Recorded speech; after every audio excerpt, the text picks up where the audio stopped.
स्वागत है मेरे प्यारे दोस्तों आपके क्लासेस में आप लोगों का।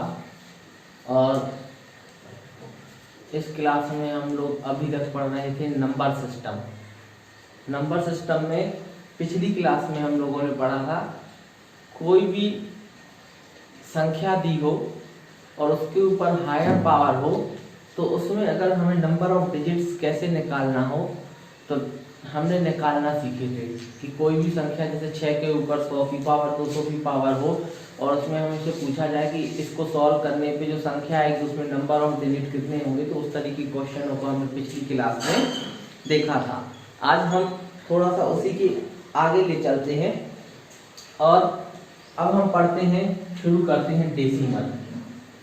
हम शुरू करते हैं डेसिमल को। अब मैं आपसे बोलता हूँ डेसिमल कितने प्रकार के होते हैं। तो डेसिमल हमारे सामने जनरली 3 प्रकार के होते हैं। अब अगर 3 प्रकार के होते हैं तो कौन कौन से होते हैं? फर्स्ट डेसिमल जो होता है वो होता है टर्मिनेटिंग। टर्मिनेटिंग का हिंदी अर्थ होता है शांत। अभी हम इसको समझते हैं कि क्या होता है शांत। दूसरा होता है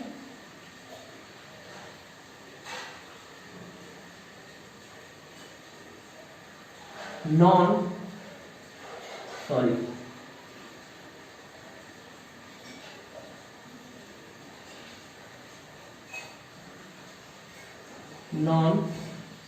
टर्मिनेटिंग बट रिक्यूरिंग। इसका हिंदी अर्थ होता है अशांत पर आवर्ती। अशांत पर आवर्ती। तीसरा होता है हमारे सामने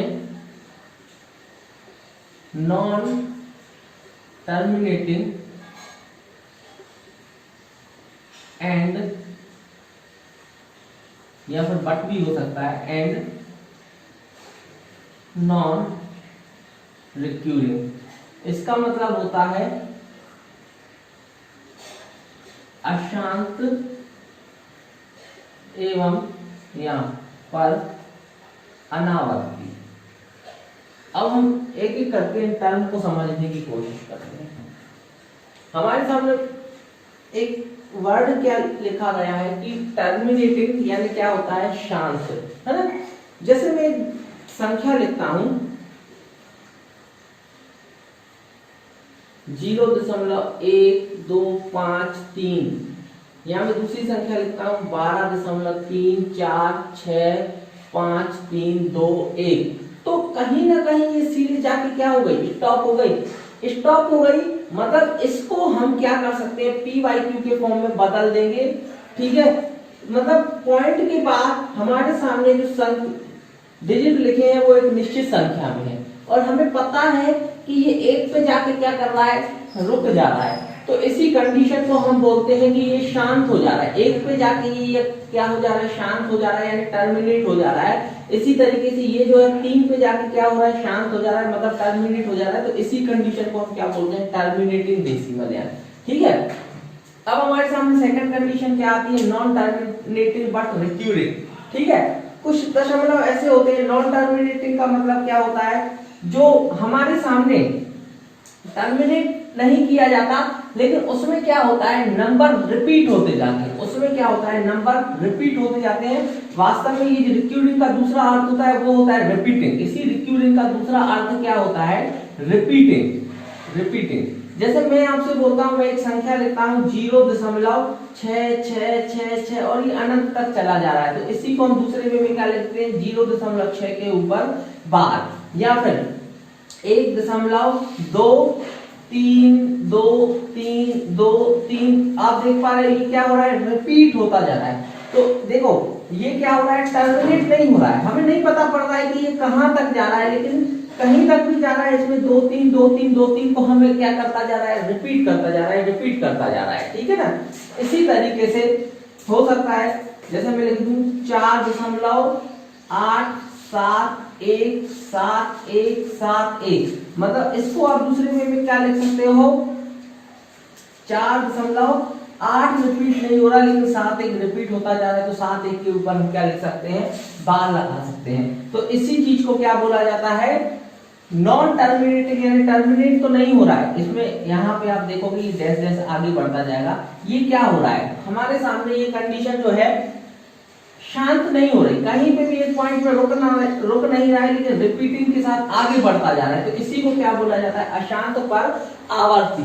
इसी तरीके से हमारे सामने तीसरी कंडीशन क्या है, अशांत लेकिन अनावर्ती। इसका फॉर्म क्या होता है, जैसे मैं आपसे बोलता हूं एक वैल्यू लिखिए 0.1234321517893 और ये आगे ही बढ़ता जा रहा है। ये क्या हो रहा है, कंटिन्यू आगे बढ़ता जा रहा है, ना तो रिपीट कर रहा है, बात समझ में आ रही, ना तो रिपीट कर रहा है और ना ही कहीं पे रुक पा रहा है। तो इसी को क्या बोला जाता है, अशांत भी बोला जाता है, अनावर्ती, यानी इसमें कोई भी आवर्ती नहीं आ रही है, इसका मतलब कोई भी रिपीटेशन नहीं आ रहा है। यहां पर मैं लिख दूं 12.343211, नहीं पता कहां तक जा रहा है, लेकिन ये कहीं पे भी टर्मिनेट नहीं हो रहा है, इसी को क्या बोला जाता है, अनावर्ती, है ना। जैसे मैं बोलता हूं पाई है ना, तो पाई भी एक अनावर्ती है, और ऐसी वैल्यू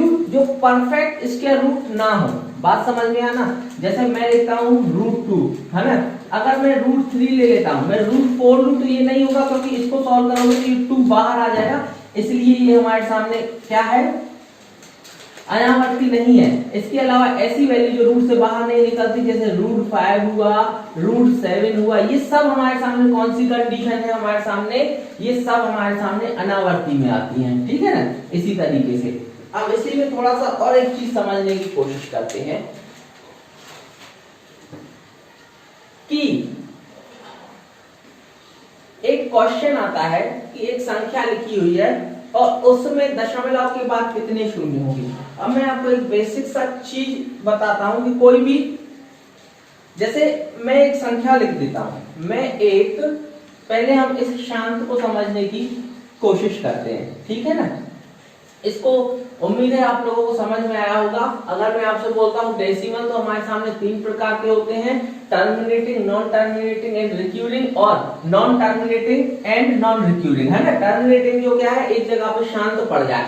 नॉन टर्मिनेटिंग क्या है, नॉन टर्मिनेटिंग जो शांत नहीं पड़ता, और रिक्यूरिंग क्या है, शांत तो नहीं पड़ता लेकिन संख्या को रिपीट करता जाता है। और नॉन टर्मिनेटिंग और नॉन रिक्यूरिंग क्या होता है कि ना तो वो शांत पड़ता है, ना ही संख्या को रिपीट करता जाता है ना। इसी से रिलेटेड अब मैं आपको सबसे पहले शांत दशमलव पे चलते हैं, ठीक है ना।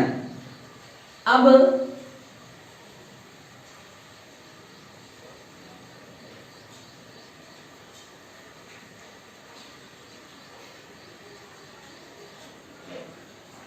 सबसे पहले तो मैं आपको ये बता दूं कि कोई भी संख्या लिखी है p/q के फॉर्म में, कोई भी संख्या लिखी है p/q के फॉर्म में, और मैं आपसे पूछता हूं कि ये किस प्रकार के दशमलव से रिलेटेड है, शांत रहेगा, अशांत रहेगा। जैसे मैं लिखता हूं 315/11, और मैं अगर आपसे बोलता हूं कि ये शांत दशमलव है कि अशांत दशमलव है, सॉल्व कर लेंगे। तो इसको कैसे सॉल्व करोगे, इस चीज को थोड़ा सा समझने की कोशिश करते हैं, है ना। तो मैं आपको इस शांत की कंडीशन बताता हूं, इस शांत की कंडीशन बताता हूं। जैसे कोई भी नंबर है, कोई भी नंबर है और वो हमारे सामने p/q के फॉर्म में लिखा है, वो हमारे सामने, जैसे कोई भी नंबर है, मैं फिर से बता रहा हूं, कोई भी नंबर है जो हमारे सामने p/q के फॉर्म में लिखा है, कोई भी नंबर जो हमारे सामने p/q के फॉर्म में लिखा है। जैसे मैंने लिख दिया 13/5, मैंने लिख दिया 13/5, है ना, या 13/7, जो भी लिख दूं, और मुझे ये जानना है कि शांत दशमलव होगा कि अशांत दशमलव होगा, तो उसकी कंडीशन कैसे जानेंगे। अगर कोई भी नंबर है, अगर कोई भी नंबर है जो p/q के फॉर्म में लिखा है, कोई भी नंबर है जो p/q के फॉर्म में लिखा है, तो p/q के फॉर्म में लिखा है, तो यहाँ पे अगर ये जो Q है ना, ये जो Q है या तो 2 के ऊपर कोई पावर होनी चाहिए, ठीक है ना, या तो 5 के ऊपर कोई पावर होनी चाहिए, बात समझ में आ रही, या फिर ए या 2 के ऊपर a इंटू बी, सॉरी 5 के ऊपर b के कोई पावर होनी चाहिए, है ना। अगर ये तीन कंडीशन हमारे सामने जनरेट होती हैं, ये या लिखा हुआ है, अगर ये तीन कंडीशन हमारे सामने जनरेट होती हैं तो निश्चित रूप से पी वाई क्यू जो होगा वो एक शांत दशमलव होगा। इसके अलावा कोई भी वैल्यू लिखी होगी वो कौन सी होगी, अशांत दशमलव होगी। फिर से मैं बोल रहा हूं, अगर कोई नंबर हमारे सामने पी वाई क्यू के फॉर्म में लिखा है और ये जो क्यू है ना, या तो 2 के ऊपर a की पावर होनी चाहिए, या 5 के ऊपर b की पावर होनी चाहिए, 2 के ऊपर a इंटू 5 के ऊपर b की पावर होनी चाहिए। इसके अलावा अगर कोई भी नंबर आता है तो वो हमारे सामने क्या हो जाएगा, एक अशांत दशमलव हो जाएगा। जैसे सिंपल सा क्वेश्चन में अगर मैं आपसे बोलता हूं, जैसे अब मैं आपको एक दो एग्जाम के क्वेश्चन पे ले चलता हूं, ठीक है ना।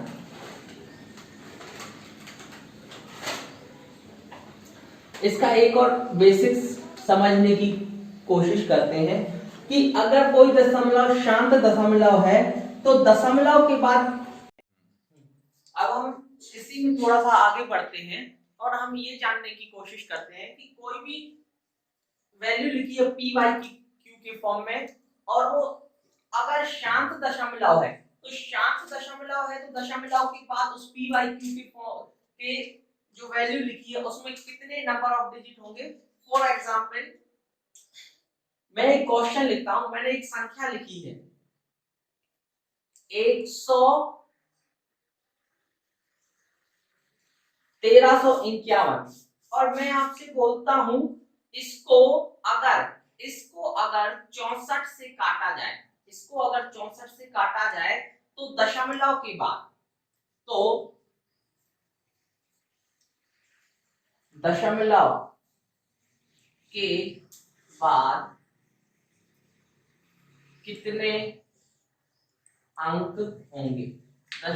बाद कितने अंक होंगे, ठीक है ना।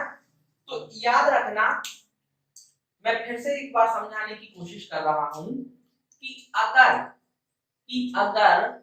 कोई संख्या पी वाई क्यू के फॉर्म में लिखी है और ये जो क्यू है वो 2 टू दी पावर a के फॉर्म में पूरा कट जाता है, या 5 टू दी पावर b के फॉर्म में कट जाता है, या 2 इंटू 5 a के b के फॉर्म में कट जाता है, तो इसमें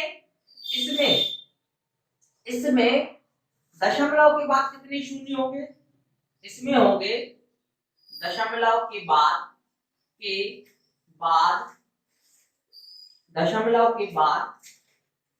अंक होंगे, इसमें दशमलव के बाद कितने अंक होंगे, a अंक होंगे। इसी तरीके इसमें दशमलव के बाद कितने अंक होंगे, तो आप बोलोगे b अंक होंगे। इसमें दशमलव के बाद कितने अंक होंगे, तो a या b में जो बड़ा हो उतने अंक होंगे, a या b में जो बड़ा हो उतने अंक होंगे। मैं आपको इसको एग्जांपल के तौर पे ही समझाने की कोशिश करता हूं, इसको अपन बाद में करते हैं। जैसे मैं एक छोटा सा एग्जांपल लेता हूं, मैं आपसे बोलता हूं मेरे सामने एक वैल्यू लिखी है,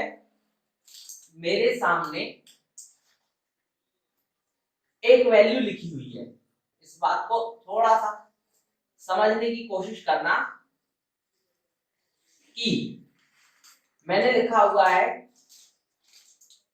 13/2, मैंने लिखा हुआ है 13/2।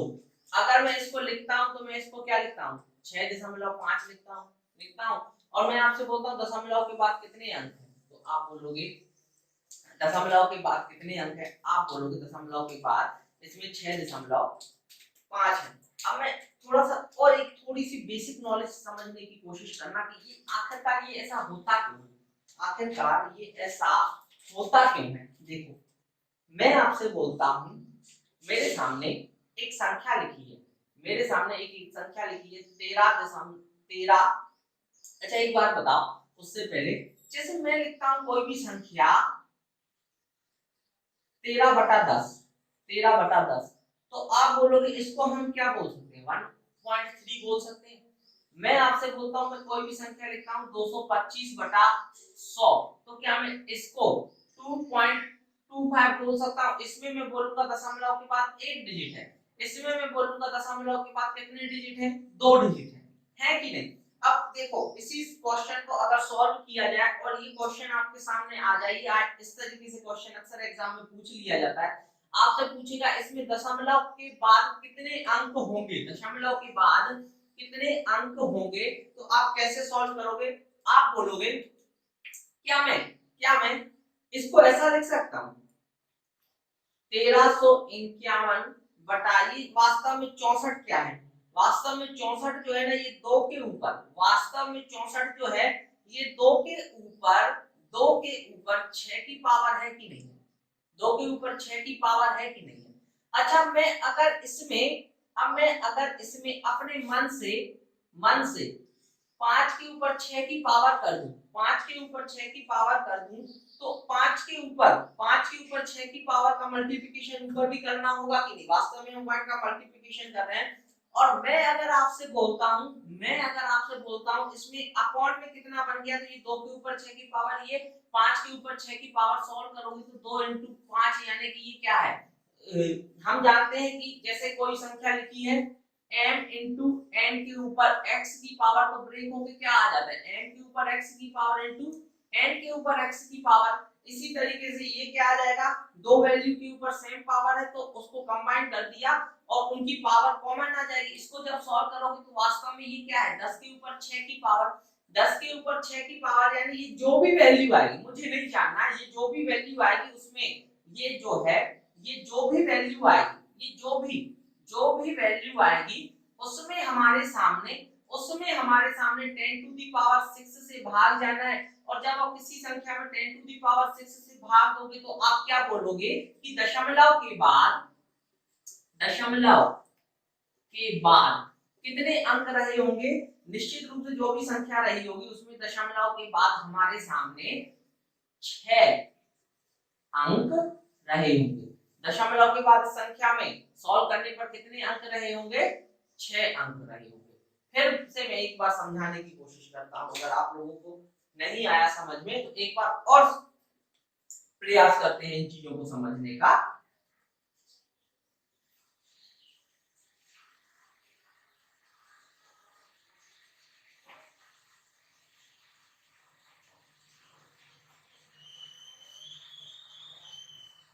देखो मेरे प्यारे भाई,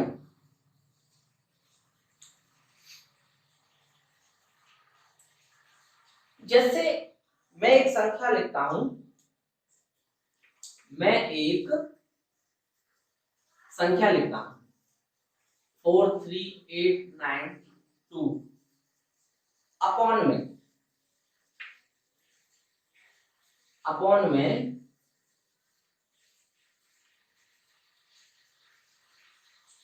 मैं लिखता हूं एक संख्या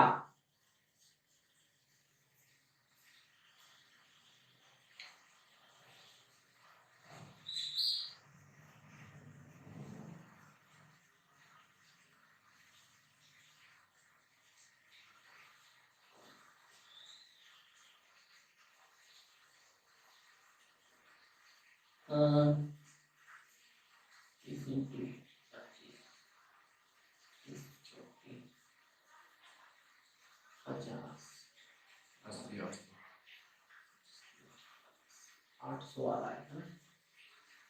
जैसे मैं कोई संख्या लिखता हूं, ये वैल्यू लिखी है, ठीक है, और अब मैं आपसे बोलता हूं अगर इसमें अगर इसमें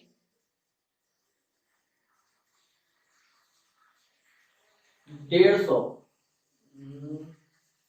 से भाग 800 से भाग दे दिया जाए। 800 एक ऐसी संख्या आ रही है, थोड़ा सा और कोई 25 का तो किसी भी 4 से मल्टीप्लाई करेंगे तो आएगा 2 की पावर में, है ना? कुछ नहीं है। अगर मैं आपसे बोलता हूं इसमें मैं 128 इंटू, ध्यान से समझना, इसमें अगर मैं 125 इंटू 128 से भाग दूं तो दशमलव के बाद कितने शून्य होंगे, दशमलव के बाद कितने शून्य होंगे, है ना? तो इस तरीके का अगर क्वेश्चन आ जाए आपके सामने तो हमें इस पे ज्यादा फोकस नहीं करना, हमें बस इस वैल्यू को देख के चलना है। 125 लिखा हुआ है, 125 वास्तव में किसको रिप्रेजेंट करता है? ये रिप्रेजेंट करता है 5 के ऊपर 3 की पावर को। 128 किसको रिप्रेजेंट करता है? ये करता है 2 के ऊपर 8 की पावर को। ये किसको रिप्रेजेंट करता है हमारे सामने? सॉरी, 2 के ऊपर 7 की पावर को। ये रिप्रेजेंट करता है हमारे सामने 2 के ऊपर 7 की पावर को।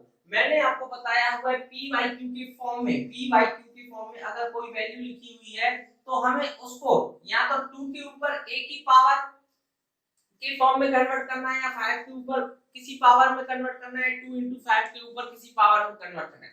मैंने यहाँ पे बताया हुआ है a या b में जो भी बड़ा है उसमें उतने ही हमारे सामने क्या आ जाएंगे, दशमलव के बाद अंक आ जाएंगे।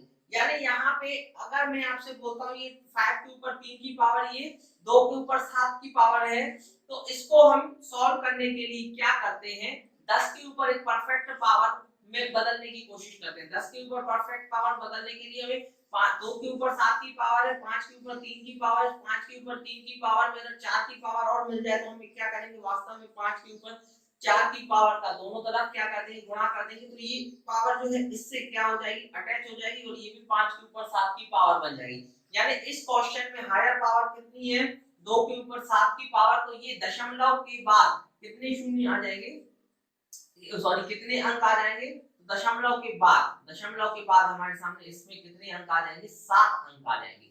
अब मैं आपको एक और चीज थोड़ी सी बेसिक समझाने की कोशिश करता हूं कि अगर मैं कोई भी एक संख्या लिखूं, बात को समझना,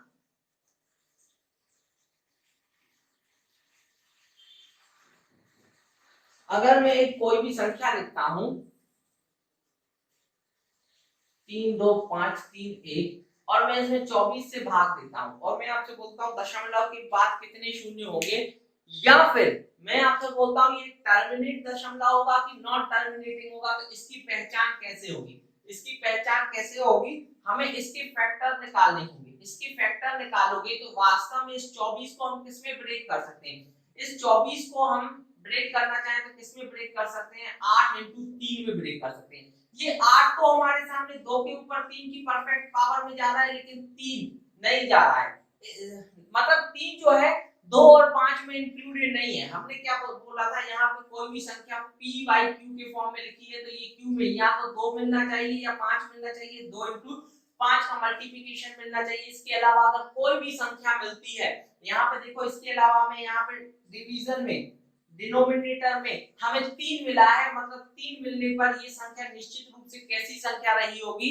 एक अनावर्ती रही होगी। यानी इसको जब आप काटोगे ना, इसको जब आप काटोगे तो दशमलव के बाद हमें एक निश्चित संख्या नहीं मिलेगी, ये इसका रिपीटेशन होता रहा होगा, या फिर कटने के बाद वो सीरीज आगे बढ़ती रही होगी, मतलब ये एक शांत दशमलव नहीं है। मैंने क्या बोला, शांत दशमलव कौन कौन से होते हैं, या तो 2 होना चाहिए या 5 होना चाहिए, 2 into 5 होना चाहिए, इसके अलावा कोई भी दशमलव है वो शांत दशमलव नहीं है। इसके डिनोमिनेटर में हमें क्योंकि 3 भी मिला है तो ये एक शांत दशमलव नहीं है, और शांत दशमलव नहीं है तो हम नहीं बता सकते कि इसमें दशमलव के बाद कितने अंक होंगे, क्योंकि हम सिर्फ उन्हीं में बता सकते हैं जिसमें या तो 2 मिले या 5 मिले या 2 into 5 मिलना चाहिए। ठीक है, चलिए थोड़ा सा और आगे बढ़ते हैं। अब हम आते हैं अशांत दशमलव पे, अब हम आते हैं अशांत दशमलव पे। हम किस पे आते हैं, अब हमारा नेक्स्ट जो टॉपिक है वो अशांत दशमलव एंड अशांत दशमलव अब जो हमारा अगला टॉपिक है वो है अशांत पर आवर्ती। इससे रिलेटेड क्वेश्चन अक्सर एग्जाम में पूछे जाते हैं, है ना। तो सबसे पहले तो एक बेसिक सा क्वेश्चन हम उठाते हैं। जैसे मैं लिखता हूं 0.3, मैं लिखता हूं 0.3 या 0.7 के ऊपर बार, या एक काम करते हैं 0.7777 जैसे ये सीरीज चली जाती है, इसी को बोला जाता है 0.7 के ऊपर बार। इसी को क्या बोला जाता है? 0.7 के ऊपर बार। क्वेश्चन अक्सर एग्जाम में बोला जाता है 0.7 के ऊपर बार को क्या करो, p बाई क्यू यानी एक फ्रैक्शन फॉर्म में कन्वर्ट करो, तो इसका p बाई क्यू का आंसर कितना आएगा। मैं फिर से बोल रहा हूं, इसको 0.77 को 0.7 को p बाई क्यू के फॉर्म में कन्वर्ट करोगे तो हमारे सामने इसकी फ्रैक्शन वैल्यू कितनी आएगी। तो एक काम करते हैं, सबसे पहले इसको समझने की कोशिश करते हैं, और इसको समझने की कोशिश करेंगे तो हम सबसे पहले तो ये जानने की कोशिश करते हैं, इसको पहले तो अच्छे आराम से बिल्कुल लॉन्ग मेथड से समझते हैं, ठीक है। तो इधर देखिए मैंने क्या मान लिया, मैंने मान लिया कि x बराबर, मैंने मान लिया कि x बराबर 0.777, ये सीरीज गई है और ये सीरीज जो होती है खत्म नहीं होती, इनफाइनाइट तक चली जाएगी। अब मैंने क्या किया, दोनों तरफ 10 का मल्टीप्लिकेशन कर दिया, यहाँ पे भी 10 का मल्टीप्लिकेशन कर दिया, यहाँ पे भी 10 का मल्टीप्लिकेशन कर दिया, तो ये कितना आ जाएगा, ये कितना आ जाएगा 10x इक्वल टू ये आ जाएगा 7, क्योंकि अगर 10 का किसी संख्या में मल्टीप्लाई करते हैं तो एक पॉइंट आगे चला जाता है, तो इसको हम क्या लिख सकते हैं 7.7777, और ये सीरीज आगे जाती जाएगी। क्या मैं इसको ऐसा लिख सकता हूं 10x equal to 10x is equal to, पहले हम इसका लॉन्ग मेथड समझेंगे तसल्ली से, उसके बाद में शॉर्ट में भी आप लोगों को बताऊंगा कि इन क्वेश्चनों को कैसे करना है ना। पहले अच्छा आराम से तसल्ली से हम समझ लेते हैं कि इन तरीके से कतई बिल्कुल जीरो से पढ़ना स्टार्ट करते हैं। अगर बेसिक क्लियर है ना तो कोई भी क्वेश्चन आ जाए घुमा फिरा के हम हर एक क्वेश्चन को कर लेंगे, है ना। तो बिल्कुल बेसिक से पढ़ना स्टार्ट करते हैं। तो अगर मैं इसको लिखूं 10x तो क्या, अच्छा एक बात बताइए, जैसे मेरे सामने कोई संख्या लिखी है 1.3, तो क्या मैं अगर इसको ऐसा लिखता हूं 1 प्लस 0.3, तो मेरा लिखना ये गलत है? बिल्कुल नहीं, हम इसको ब्रेक करके लिख सकते हैं। अगर मैं कोई संख्या लिखता हूं 2.12, तो क्या मैं इसको ऐसा लिख सकता हूं 2 प्लस 0.12 लिख सकता हूं? बिल्कुल लिख सकता हूं, मेरा ये लिखना बिल्कुल गलत नहीं है। दो संख्याएं लिखी हुई है तो मैंने क्या कर दिया, उनको ब्रेक करके प्लस की फॉर्म में लिख दिया। तो क्या मैं बिल्कुल इस वैल्यू को ऐसा नहीं लिख सकता क्या, 7 प्लस 0.7777, ये इनफाइनाइट तक चलती जा रही है, चलती जाएगी। अगर मैं इसको ऐसा लिखूं तो ये क्या आएगा 10x, ये 7 प्लस वास्तव में इसी चीज को तो मैंने x माना हुआ है, तो ये कितना आ जाएगा x, यानी आप क्या बोल सकते हो 9x is equal to 7, then x is equal to कितना आ जाएगा 7/9, यानी इसी चीज को अगर फ्रैक्शनल वैल्यू में कन्वर्ट किया जाए तो ये कितना आ जाएगा 7/9। अगर नहीं आया समझ में तो एक बार और समझने की कोशिश करते हैं, बिल्कुल भी टेंशन लेने की जरूरत नहीं है।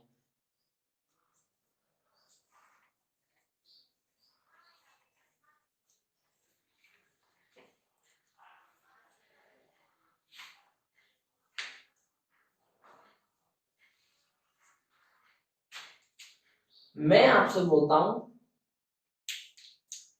एक संख्या लिखी हुई है 0.383838, ये आगे तक ले जाए और आपसे पूछ लेता है इसको पी वाई क्यू के फॉर्म में लिखोगे तो ये पी वाई क्यू क्या होगा। तो बिल्कुल लॉन्ग मेथड से आराम से बिल्कुल तसल्ली से पढ़ते हैं, है ना। क्या मैं इसके इक्वल में x मान सकता हूं? आप बोलोगे हाँ मान सकते हैं, इसको बोल देते हैं 0.38 के ऊपर बार, यानी 3838 आगे चलता जाएगा सीरीज में। कभी कभी ऐसा भी लिखा आएगा 0.38 के ऊपर बार, दोनों ही वैल्यू आपस में बराबर है 3 8 लिखा हुआ है। अब मैं आपसे बोलता हूं कि ये सीरीज आगे तक जा रही है, अगर मैं इसमें 10 से मल्टीप्लाई करूं, अगर मैं इससे 10 से मल्टीप्लाई करूं तो ये आ जाएगा 10x और ये कितना आ जाएगा 3.838। तो मुझे एक बात बताओ, क्या ये सीरीज जो है दशमलव के बाद जब इसको ब्रेक करेंगे, दशमलव के बाद जब इसको ब्रेक करेंगे तो ये हो जाएगा 3 प्लस 0.838।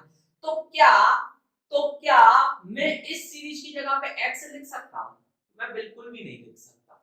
मैं इस सीरीज की जगह पे x नहीं लिख सकता, क्योंकि ये और ये आपस में बराबर नहीं है। दशमलव के बाद 3 से शुरू कर रहा है, ये दशमलव के बाद 8 से शुरू कर रहा है। तो अपने एक विवेक, अपने कॉमन सेंस से आप बोलोगे कि अगर इसमें x का ही सम करना हो तो हमें कितने का मल्टीप्लिकेशन करना चाहिए? तो यहाँ पे मेरे प्यारे भाई अपन कितने का मल्टीप्लिकेशन करेंगे? 100 का, ना कि 10 का। ये आपको अपने विवेक से सोचना होगा। तो अगर मैं आपसे बोलता हूँ इसमें हम कितने का मल्टीप्लाई करें, तो आप बोलोगे सर 100 का कर देते हैं। यहाँ पे भी हम कितने का मल्टीप्लाई करेंगे? 100 का मल्टीप्लाई करेंगे। तो ये कितना आ जाएगा? ये आ जाएगा 100x इक्वल टू 38.38। और ये सीरीज आगे बढ़ती जाएगी। अगर मैं इसको सॉल्व करना स्टार्ट करूं तो ये 100x इक्वल टू ये कितना आ जाएगा? ये आ जाएगा 38 प्लस 0.3838 आ जाएगा। अगर मैं इसको और सॉल्व करूं तो आप बोलोगे ये आ जाएगा 100x प्लस 38 और ये आ जाएगा x, क्योंकि इसी को तो मैंने x माना हुआ है, इसी चीज को ना मैंने x माना हुआ है। तो आप बोलोगे इसको सॉल्व करने पे ये x इस तरफ चला जाएगा, तो 99x इज इक्वल टू 38। तो इस कंडीशन में ये कितना आ जाएगा? x का मान यहां से निकालोगे मेरे प्यारे दोस्तों, तो x बराबर कितना आ जाएगा? 38/99। अभी बस सीखते चलो, अभी सिर्फ सीखते चलो। मैं आपको इसकी शॉर्ट कंडीशन भी पूरी बताऊंगा। हम थोड़ा सा और आगे चलते हैं, अगर मैं आपसे बोलता हूं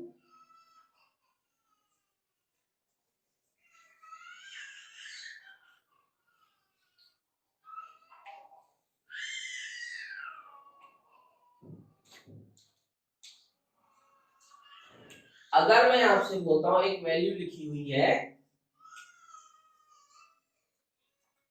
0.32 और मैं आपसे बोलता हूं इसको अगर सॉल्व करना स्टार्ट करें तो ये कितना आएगा? 0.13232 और ये सीरीज क्या होती जाएगी? आगे बढ़ती जाएगी। और मैं आपसे बोलता हूं जब इस वैल्यू को P अपॉन Q के फॉर्म में बदला जाएगा तो इसका आंसर कितना होगा? मेरे प्यारे भाई इस चीज को थोड़ा सा तसल्ली से समझना। चलो इसको थोड़ा सा क्वेश्चन को और हल्का कर देते हैं, ठीक है, ताकि आप और तसल्ली से समझ। मैं इसको ना ऐसा लिख देता हूँ, एक यहाँ पे चलो 2 कर देते हैं, 3 के ऊपर बार कर देते हैं, ठीक है। बिल्कुल रिलैक्स होके तसल्ली से समझो, कोई जल्दी नहीं है। अपन पढ़ेंगे, आराम से पढ़ेंगे, पूरा पढ़ेंगे, बिल्कुल एक एक चीज करके पढ़ेंगे, बिल्कुल आराम से पढ़ेंगे, बिल्कुल कोई जल्दबाजी नहीं, बिल्कुल एक एक चीज का बेसिक सीखेंगे।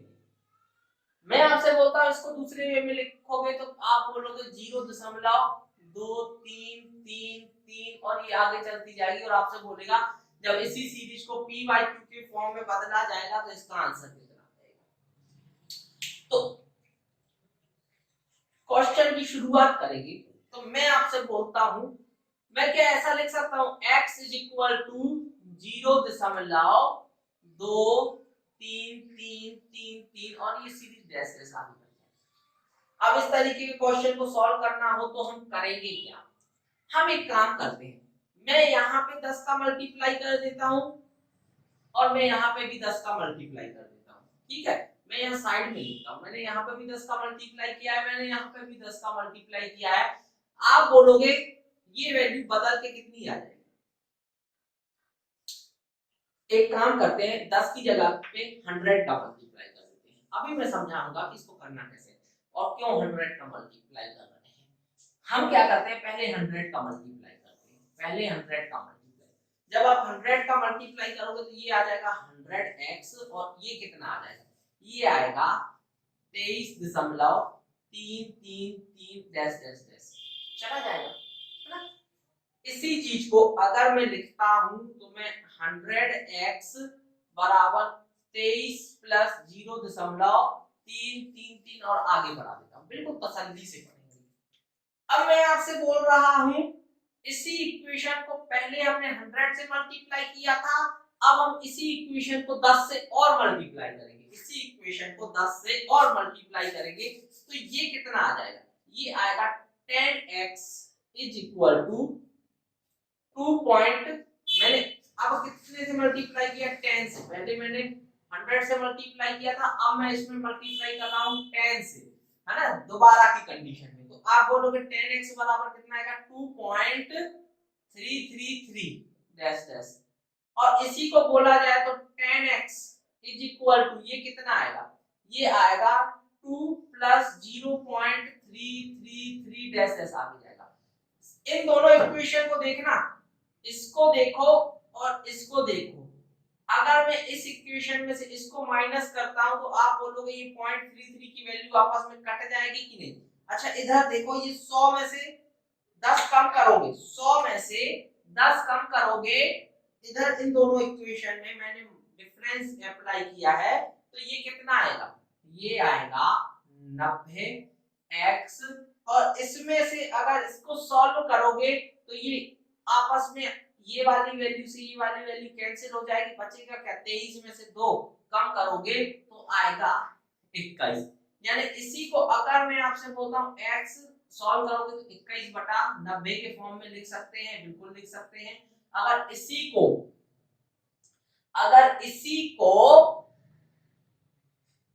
और 3 से काट के लिखोगे तो ये बोलेगा 7/30 करके लिख दो, क्या लिख दो, 7/30, 3 से काट के। तो इसी को अगर p/q के फॉर्म में लिखा जाए तो ये आंसर कितना आएगा, 7/30 आएगा फ्रैक्शनल वैल्यू। अब बात आती है कि हमें इसी वे में करना होगा, नहीं मेरे प्यारे भाई, बिल्कुल इस वे में नहीं करना।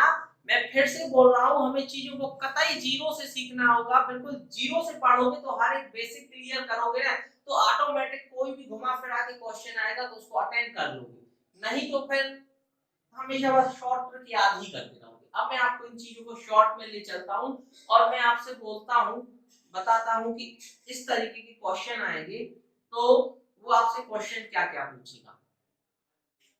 जैसे एग्जाम में पूछा गया एक क्वेश्चन है कि एग्जाम में पूछा गया एक क्वेश्चन है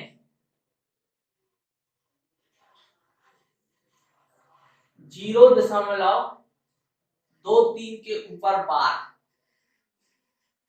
में किस संख्या से गुणा करें कि यह एक पूर्ण संख्या बन जाए, यह एक पूर्ण संख्या बने। नॉर्मल सी बात है, एक पूर्ण संख्या बने या एक पूर्णांक संख्या बने, एक पूर्ण या एक पूर्णांक संख्या बने, है ना। यानी कहने का अर्थ यह है कि इसमें किससे गुणा किया जाए कि हमें डिनोमिनेटर जो है वो 1 मिल जाए, डिनोमिनेटर जो है उसका 1 मिल जाए, मतलब संख्या एक पूर्णांक संख्या होगी। तो इस तरीके के क्वेश्चन को सॉल्व करने के लिए मैं फिर से बोल रहा हूं, सिर्फ कुछ मत करो, इस तरीके के क्वेश्चन को सॉल्व करने के लिए इसको p बाई क्यू के फॉर्म में बदलो। p बाई क्यू के फॉर्म में बदलोगे तो ये 0.23 के ऊपर बार लगा है, इसको सॉल्व करोगे तो इसको 23 को ज्यों का त्यों लिखो, और जितने अंकों के ऊपर बार लगा हुआ है उतने 9 को क्या कर दो, डिवाइड कर दो। जितने अंकों के ऊपर बार लगा है उतने 9 को डिवाइड कर दो। चूंकि बोल रहा है इसमें किससे गुणा किया जाए, तो आप बोलोगे इसमें 99 से गुणा कर दो। इसमें आंसर में क्या आएगा, आंसर में आएगा 99 से हम गुणा कर देंगे तो 99 से 99 कैंसिल हो जाएगा और ये 23 जो है एक पूर्ण संख्या बन जाएगी। अब याद रखना ऑप्शन में कभी कभी क्या होता है, 99 ना देके वो 198 दे देगा। ऑप्शन में क्या करेगा, 99 ना देके ऑप्शन ऐसे देगा 198, 49 या 2-4 और ऑप्शन देगा 50, 163। तो हमें जरूरी नहीं, हमें 99 नहीं मिला तो देखो 99 का ही 99 जो है 198 का एक फैक्टर है, तो ऑप्शन में वो भी दे सकता है। तो हमारे सामने ये ना दिया हो तो हम इसको टिक कर देंगे, ठीक है।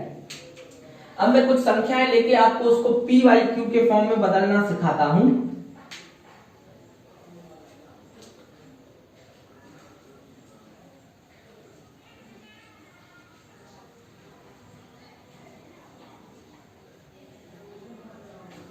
मैं आपसे बोलता हूं,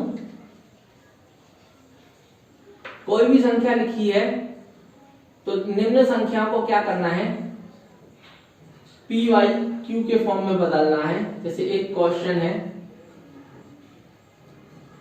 0.123 के ऊपर बार, है ना, एक एक करके करेंगे इसको। ये 0.23 के ऊपर बार,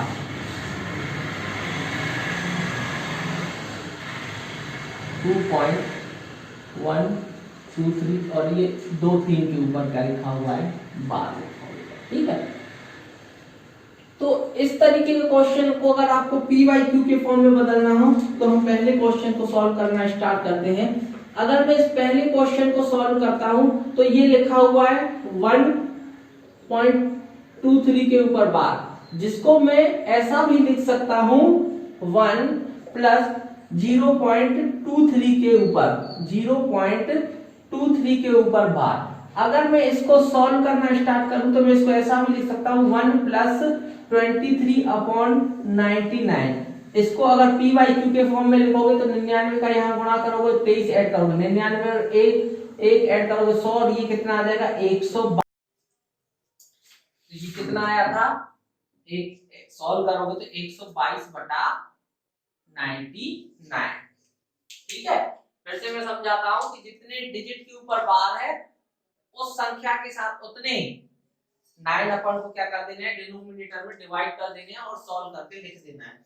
अब बात आती है, अगर कोई ऐसी संख्या आ जाती है जिसपे क्या हो, एक अंक पे तो बार लगा हुआ है दूसरे पे नहीं लगा हुआ है, तो इस तरीके के क्वेश्चन को कैसे करोगे, इस तरीके के क्वेश्चन को कैसे करोगे आप। तो इसको सॉल्व करने का तरीका क्या है, ये क्वेश्चन अपना हो चुका है, इसको हटा देते हैं। अब आते हैं दूसरे क्वेश्चन पे।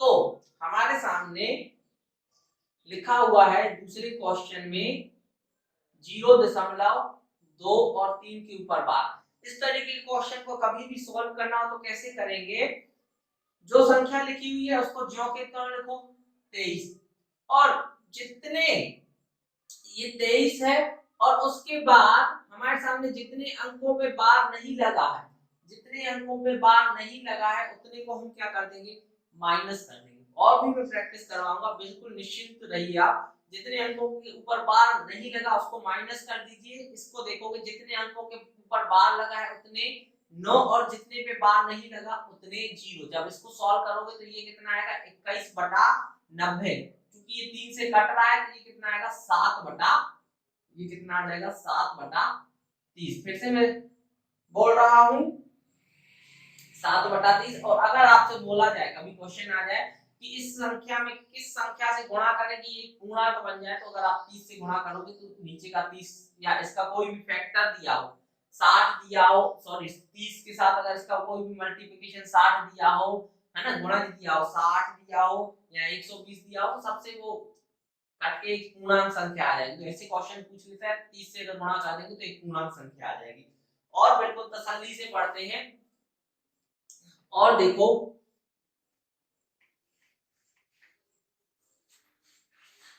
जैसे ये थर्ड क्वेश्चन है,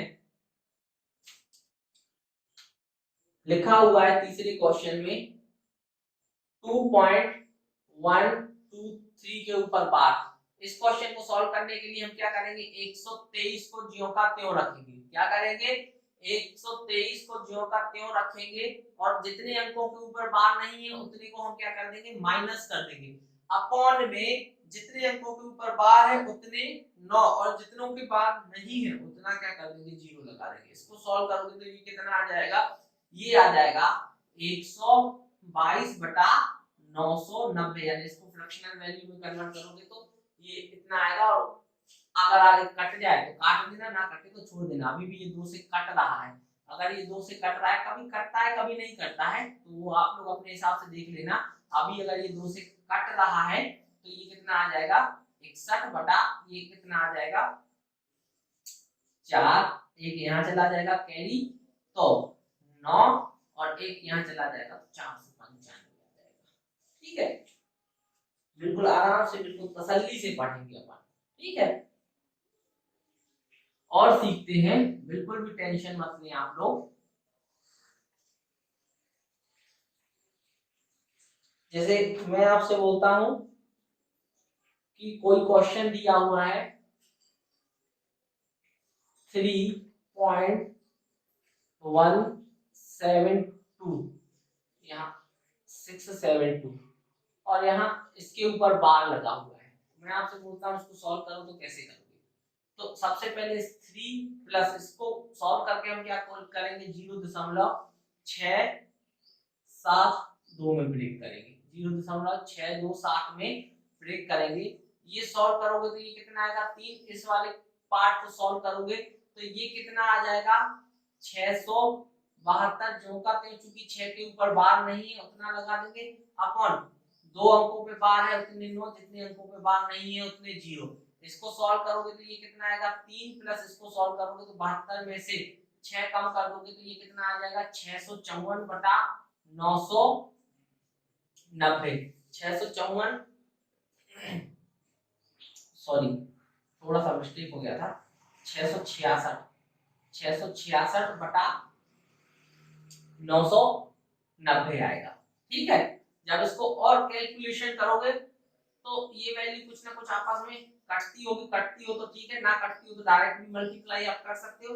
फिलहाल 3 से कट रहा है तो ये 3 से काटोगे तो ये कितना आएगा 2 2 2 अपॉन ये 3 से काटोगे, ये 3 से काटोगे तो ये कितना आ जाएगा, थोड़ा सा और स्टेप नीचे कर देते हैं, ये कितना आएगा 3 प्लस इसे 3 से काटोगे तो 2 2 2, इसे 3 से काटोगे तो ये 330 आ जाएगा। ठीक है ना, अभी भी ये वैल्यू 2 से कट रही है। ठीक है, एक्चुअल में फिर 6 से काट देते हैं अपन इसको, एक काम करते हैं 2 से ना काट के 6 से काट देते हैं तो ये कितना आ जाएगा 111 अपॉन ये कितना आ जाएगा, ये आ जाएगा हमारे सामने 6 एकम 6 बचेगा 3, 6 6 36 बचेगा 3, 6 5 30, 165 आ जाएगा। ठीक है ना, अब देखो क्या ये किसी वैल्यू से कट रहा है, कट रहा तो ठीक है, नहीं कट रहा तो इसका इसमें 3 का इसमें गुणा करो, ये 3 5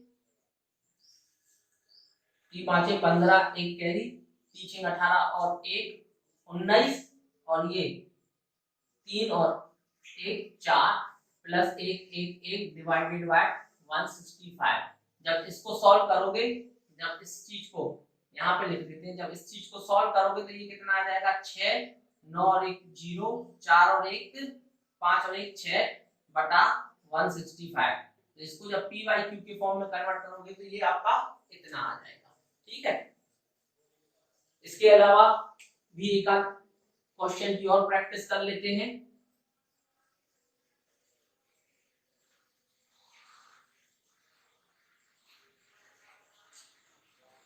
मैं आपसे बोलता हूं एक क्वेश्चन कि